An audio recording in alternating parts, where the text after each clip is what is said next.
Acquiring a business? BizNexus simplifies it. Access thousands of updated opportunities in our DIY marketplace or supercharge team sourcing with OmniSource, your all-in-one platform for on-market, off-market, and coming-soon deals. Scale smarter today.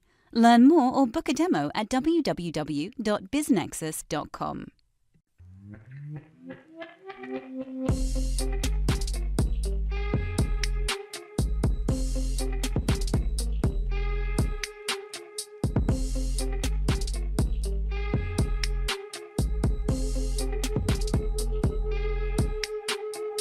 Disclaimer from the always present legal team. Podcast conversations don't necessarily reflect the views of BizNexus Incorporated. Everything you hear is informational news and updates from around the industry. We're not recommending any investments. We're not offering any investment advice. Be sure to do your own homework.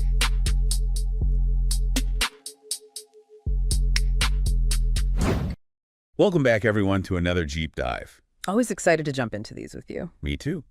Today we are tackling Northern Trust's Global Investment Outlook for 2025. A hefty report this is. Yeah, it covers a lot. It really does. But that's why we're here. Yeah. Right, to break it down. Exactly. Help folks understand what it all means for them. All right, so let's start with the U.S. economy.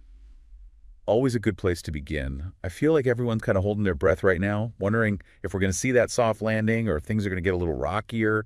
What does the report say? Well, they've laid out 3 possible paths they see. Oh, okay. So a soft landing's still on the table. It is. That's their base case. But there's more. There are 2 other scenarios they've outlined, reflation and supply restraint. Okay, so remind me. Soft landing means we avoid a recession, but things just cool down a bit. Right. They're predicting continued growth into 2025, just a bit slower than we saw this year. Consumer spending stays decent, but eases up a bit. Inflation moves towards that 2% target, and the Fed might even start cutting rates. Almost sounds too good to be true, though, doesn't it? Like, there's got to be a catch. And there is. The big question mark hanging over all of this is the new administration and their policies. Oh, yeah. The report really digs into that, doesn't it? It does. Big time. How decisions around things like immigration tariffs, tax cuts, deregulation, all of that could really shake things up. Yeah, throwing us toward reflation or even those supply chain issues. Exactly. It's a lot of uncertainty to watch. For sure. Okay, so soft landing's possible, but not a sure thing. Let's talk about these other scenarios then, starting with reflation. So that's basically inflation coming back to haunt us. Yeah, that's the gist. If the new administration's policies end up having a stimulative effect, we could see growth above trend for a good chunk of 25. What? But the flip side is inflation could surge again, forcing the Fed to hit the brakes on those rate cuts. Yikes. Not the news anyone wants to hear. Definitely not. And then there's supply restraint. Which, if I'm remembering right, that's the real troublemaker. It could be. Imagine tighter immigration policies, higher tariffs. That could lead to major supply chain bottleneck shortages. We could even be looking at a recession by late 25 with the Fed having to slash rates aggressively just to try and get things back on track. So it sounds like we're walking a tightrope here, and the new administration's policies are the wind that could blow us off. I like that analogy. A lot riding on those decisions. Definitely something investors need to keep a very close eye on. All right, so U.S. economy is a bit of a nail-biter. What about the global outlook? Is it just as uncertain? It is, but in different ways. Okay, how so? Well, the report points to a lot of divergence across regions. Like, take Europe, for example. You've got this mixed growth picture. The Eurozone is facing some headwinds, while the UK's outlook is looking more balanced. Interesting. And what about China? They're such a major player globally, and their economy's been slowing down. What's the report's take on their prospects? That's where some of the bigger concerns are. The report's flagging that China's growth is sputtering more than expected, and that has ripple effects all over. So their economic engine's losing steam. What's driving that slowdown? It's a mix of things. The report points to muted domestic consumption softening manufacturing and exports, and of course the threat of tariffs all adding to the pressure. Okay. And are they doing anything to try and turn things around? They are. They've got some policy support measures in place to stimulate the economy, but there's a lot of skepticism about how effective those will be in addressing their deeper structural issues. So not a lot of confidence that they can fix things quickly. What does the report say about the impact this could have on global markets then? Well, since China's such a big piece of the global economy, their slowdown's bound to have an impact on other countries, especially those who rely heavily on trade with them. The report's basically saying investors need to be prepared for potential volatility and think about diversifying their portfolios to manage the risks. Makes sense. So we've got uncertainty in the U.S., mixed signals from Europe, and China slowing down. It's painting a pretty complex picture for investors. Yeah. So where does the report see the best opportunities in all of this? That's where it gets interesting. They dig into specific asset classes, looking at where investors might find potential growth and value. Let's start with U.S. equities. Okay, the stock market. Everyone wants to know if we're in a bubble, especially when it comes to U.S. large-cap stocks. Are they overvalued? What's the report say? That's the million-dollar question, isn't it? And they tackle it head-on. They acknowledge that those price-to-earnings ratios, those PE ratios, are high. Now, for those of us who aren't financial wizards, what does that actually mean? Think of it this way. A PE ratio tells you how much investors are willing to pay for every dollar of a company's earnings. So a high PE ratio can mean investors are really optimistic about future growth, but it could also be a sign that a stock is overvalued. So in this case, they're saying U.S. large-cap stocks are pricey. But they make a pretty compelling argument that strong earnings growth might actually justify those valuations. so not all doom and gloom. There's still potential for growth in the U.S. stock market. Potentially, yeah. The report points to a few factors that could drive that earnings growth. Continued economic growth, for one, although at a slower pace. And then there's the potential for expanding profit margins, driven by things like AI, boosting productivity, declining interest rates, and those potential tax cuts we talked about earlier. Plus, analysts are forecasting positive earnings growth over the next couple of years. So if earnings grow enough, those high valuations might not be as scary as they seem at first glance. But I got to push back a little here. Haven't we seen this before, like the dot-com bubble, for example? Are we just getting caught up in the hype and ignoring the warning signs? It's a valid concern, and the report acknowledges that. They do point out that the U.S. large-cap market is getting more and more dominated by those tech and communication services companies. Those big tech giants everyone's talking about. Exactly. And that concentration does raise some flags about diversification and risk. But they argue that this time it's different. These companies aren't just built on hype. They have strong fundamentals. So they're actually making money and generating real value. Exactly. High earnings growth, strong profit margins, significant capital expenditures. They're generating free cash flow. So while their valuations might look high, the report suggests they could be justified, at least for now. Okay, so U.S. large-cap stocks, even with that heavy tech concentration, might still have room to run. Yeah. What about smaller companies? What's the outlook for U.S. small-cap stocks? They see some potential there, too. Small caps have had more modest returns lately, but the report suggests that declining interest rates could be a tailwind for them, especially for those with a lot of floating rate debt. Lower rates mean lower borrowing costs, which can boost their profits. Makes sense. And then there's that reshoring trend we keep hearing about, with the companies bringing manufacturing back to the U.S. Could that help small caps too? Absolutely. The report suggests that small caps could see increased demand if more manufacturing comes back stateside. Plus, they're starting from a point of more reasonable valuations compared to those large caps, which could make them more attractive to investors who are looking for value. Interesting. So some potential bright spots in the U.S. equity market, but it sounds like investors need to be selective and really understand the risks involved. All right, so we've talked about the U.S. economy being a bit of a wild card, the global outlook full of diverging paths, and we've even explored the potential but also the risks in U.S. equities. What I'm taking away from all this is that careful planning and really understanding the bigger picture is more important than ever. Couldn't agree more. This isn't the time to be making rash decisions or just chasing the latest trends.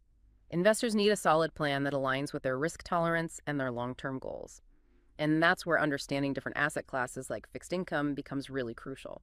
Okay, so let's jump into the world of bonds then. We talked about the possibility of the Fed cutting rates. What does that mean for bond investors? Well, generally speaking, lower interest rates are good news for bondholders. When rates fall, bond prices tend to rise. But the report goes deeper than that and really breaks down some of the nuances within fixed income. They start by looking at U.S. money markets. Okay, I'll admit money markets aren't usually the most exciting topic, but I am curious to hear what the report highlights.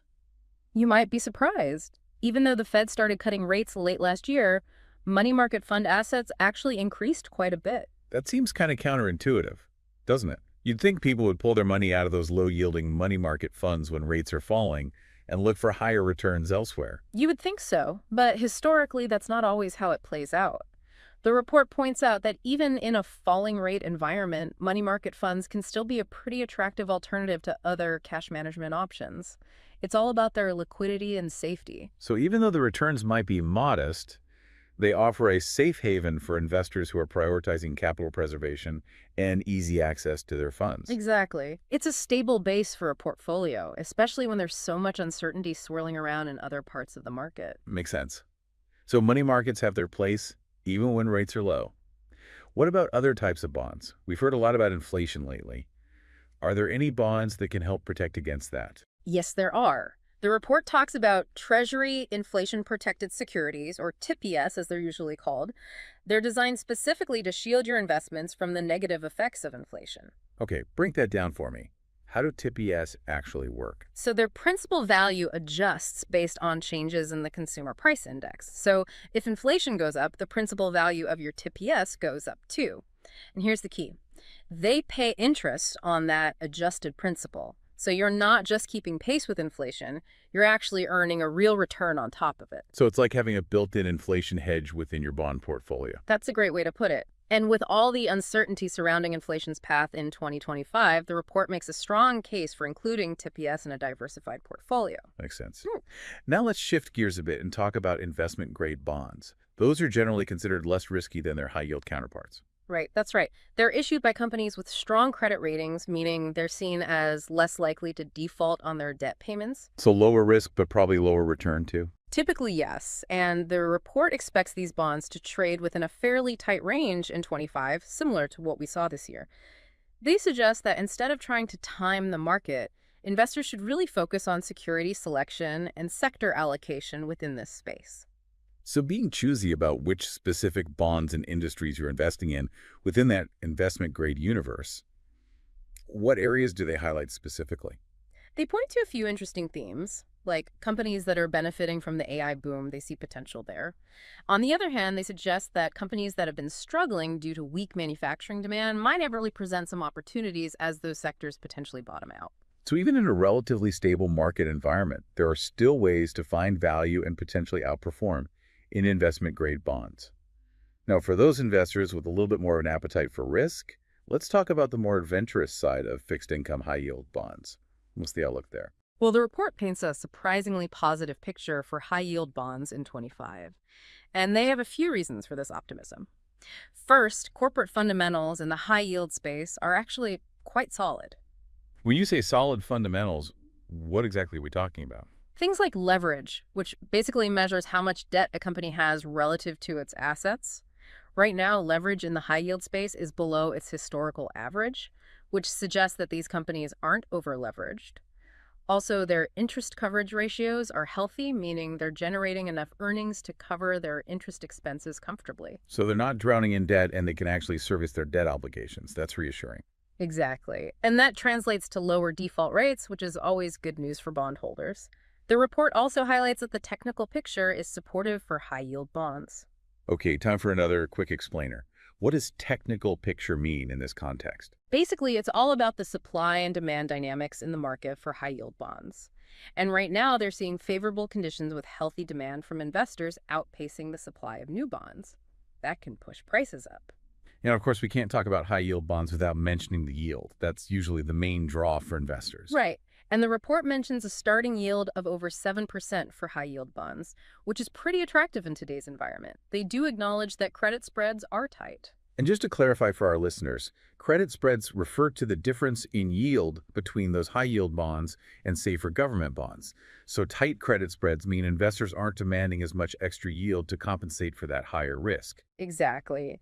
And while those spreads could widen, the report believes that any widening would be manageable, especially given that high starting yield.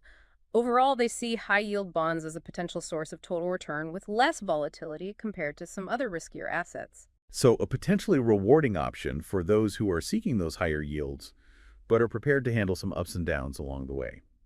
Now, the report doesn't stop there. It also looks at securitized bonds, specifically mortgage-backed securities. Those haven't always had the best reputation, have they? They haven't. The 2008 financial crisis is still fresh in a lot of people's minds, and mortgage-backed securities played a big role in that. But the report points out that these securities have gone through some major changes since then and might actually offer some value right now. Okay, so what are they seeing that suggests these securities might be worth considering? Well, they're pointing to the fact that mortgage-backed security spreads are wider than they typically would be. Meaning the difference in yield between these securities and safer treasury bonds is higher than usual. Right, and that's partly because they're pricing in a higher level of volatility. But here's the interesting part.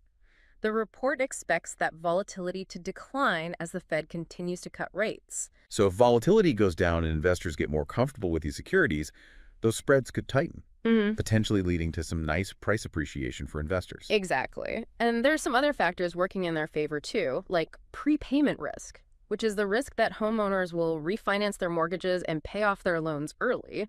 That's currently very low. This makes those securities more predictable and more attractive to investors. They also highlight the potential for increased demand from banks, which could further boost prices. Okay, so even with their somewhat rocky past, mortgage-backed securities might be a compelling opportunity in 25. We've covered a lot of ground in the fixed income world, but there's still more to explore. What about municipal bonds? Just for those who might not be familiar, these are bonds issued by state and local governments. Right, that's right. And the report has a positive outlook for munis as well. They cite strong fundamentals, attractive starting yields, and healthy demand from investors who are looking for that tax-free income. Ah, yes, the tax-free part. That's a big draw for a lot of investors, especially if the new administration extends those tax cuts, like the report suggests they might. Absolutely. Extending tax cuts would make munis even more appealing compared to taxable investments. They do acknowledge that credit spreads are tight, but they don't see any major factors that would cause them to widen significantly. Overall, they think munis are well positioned for 25. We've really gone deep into the world of fixed income here. It seems like there are potential opportunities across the board, from the stability of money markets to the higher yields of high-yield bonds and the tax advantages of munis. But the report doesn't stop there.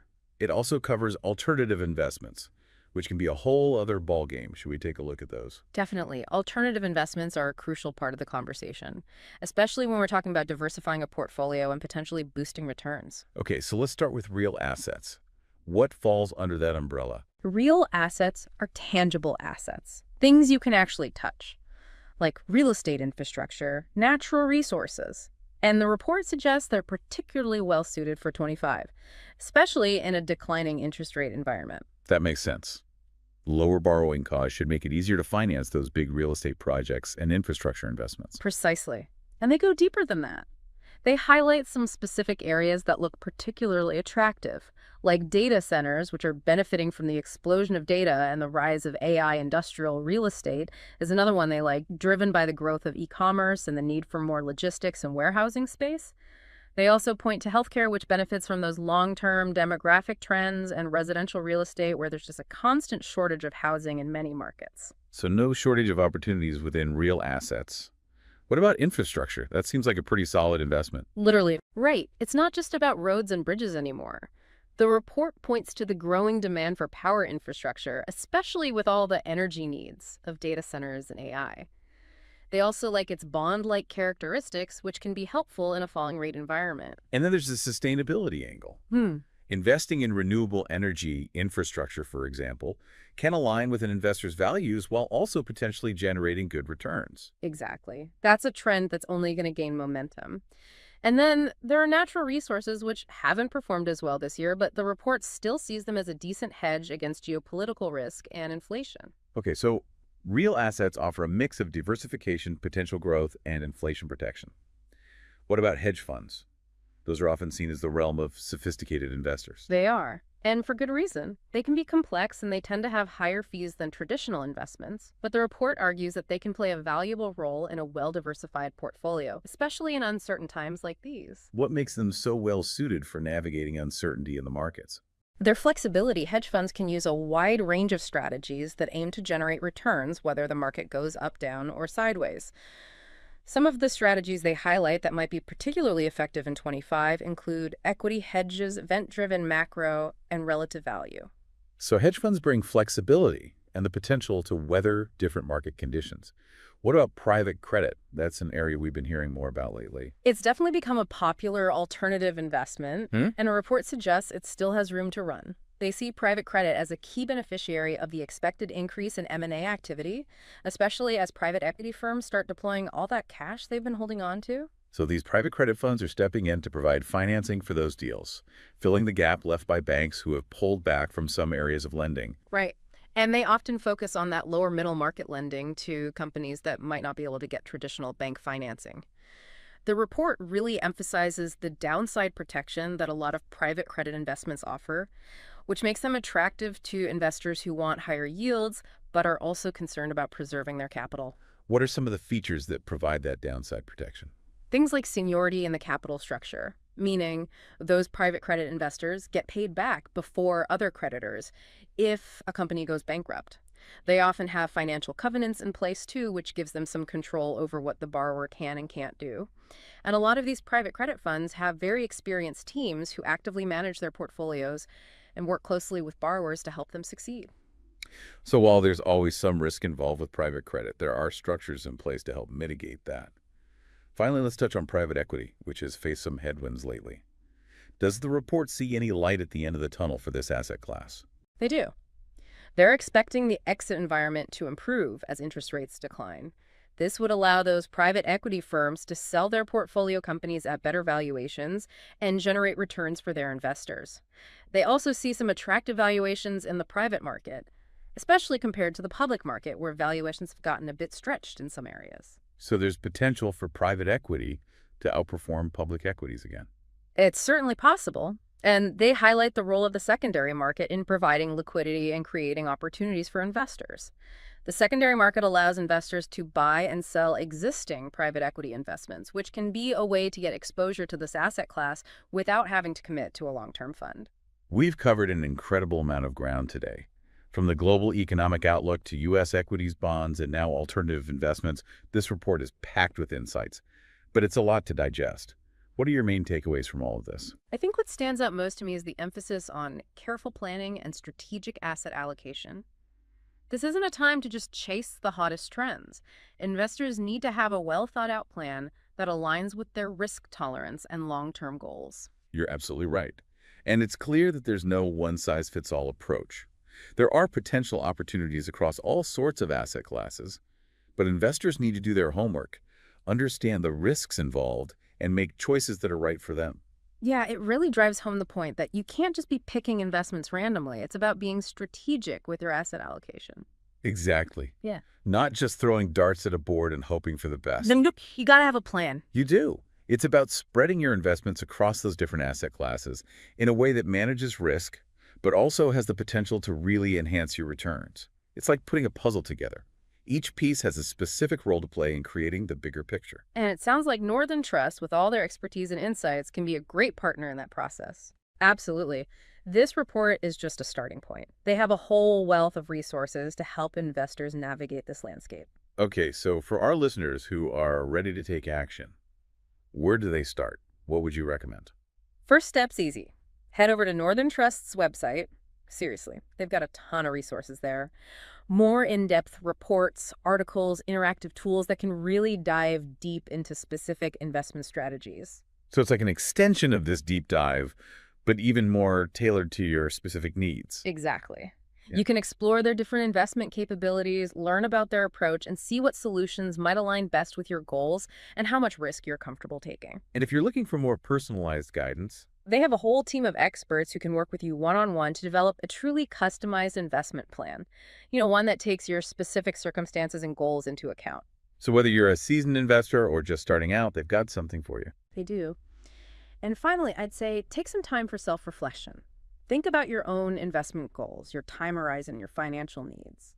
How much risk are you truly comfortable taking? It's about making sure your investment strategy matches your personal situation and your overall financial plan. Exactly. And don't be afraid to ask questions, whether it's reaching out to Northern Trust's team, talking to your own financial advisor, or just doing your own research. Getting clarity on these things is so important. It all comes down to being informed and feeling empowered as an investor. And I think this deep dive has definitely given us a lot of information to help us do just that. I agree. It's been a fascinating look at the global investment landscape, the big trends that are shaping the markets, and the things investors really need to be considering as they make their decisions. Yeah, huge thanks to Northern Trust for putting together such a thorough and insightful report. It's given us a lot to think about. It has. And as we head into 25 and beyond, it's crucial to stay informed. Keep an eye on those developments we've discussed, and be ready to adapt our strategies when needed. This investment landscape, it's constantly changing, but with the right knowledge and guidance, we can navigate it successfully. Well said. To our listeners, thank you so much for joining us on this deep dive into the global investment outlook for 2025. We hope you found it as insightful as we did. And remember, knowledge is power. Keep learning, stay curious, and make those investment decisions count. Until next time, happy investing. Thinking of exiting your business or taking on a private equity partner to help you grow faster? BizNexus has you covered. Tap into our network of thousands of best-fit investors, acquirers, and proven M&A advisors, and we'll help you begin the relationship confidentially on your terms, your timeline. Learn more at biznexus.com.